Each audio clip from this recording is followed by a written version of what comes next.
ಮಾತಾಡಿದ್ದಕ್ಕೆ 7.5 ಕೋಟಿ ಕನ್ನಡಿಗರ ತೀರ್ಮಾನವನ್ನು ಯಾರೋ ಒಬ್ಬರ ಹೋಲಿಕೆ ಮಾಡೋದು ನನಗೆ ಇಷ್ಟ ಆಗೋದಿಲ್ಲ.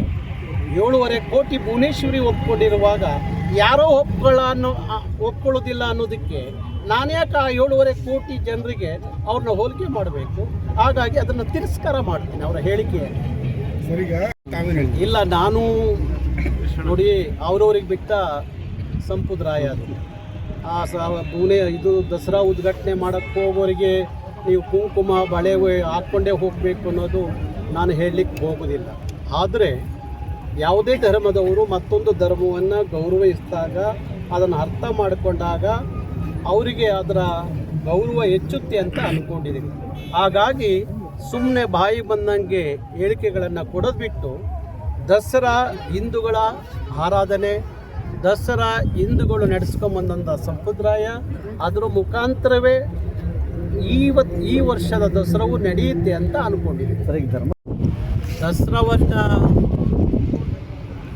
ಉದ್ಘಾಟನೆಯನ್ನು ಮಾಡಲಿಕ್ಕೆ ಅಭ್ಯಂತರ ಇಲ್ಲ, ಉದ್ಘಾಟನೆ ಮಾಡಿ.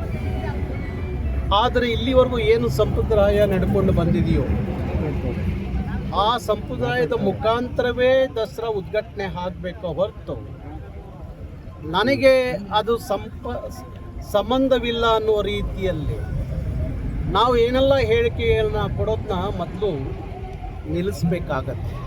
ಯಾಕೆಂದರೆ ಯಾವುದೋ ಒಂದು ಧರ್ಮದ ಸಂಪ್ರದಾಯ ಇಲ್ಲಿವರೆಗೂ ದಸರಾವನ್ನು ಮುನ್ನಡೆಸ್ಕೊಂಡು ಬಂದಿದೆ.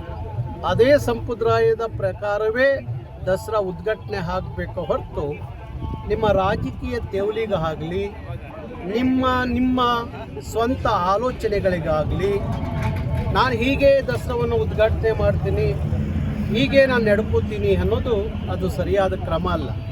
ಕನ್ನಡದ ಭುವನೇಶ್ವರಿಯ ಬಗ್ಗೆ ಅವರು ಮಾತಾಡುವಾಗ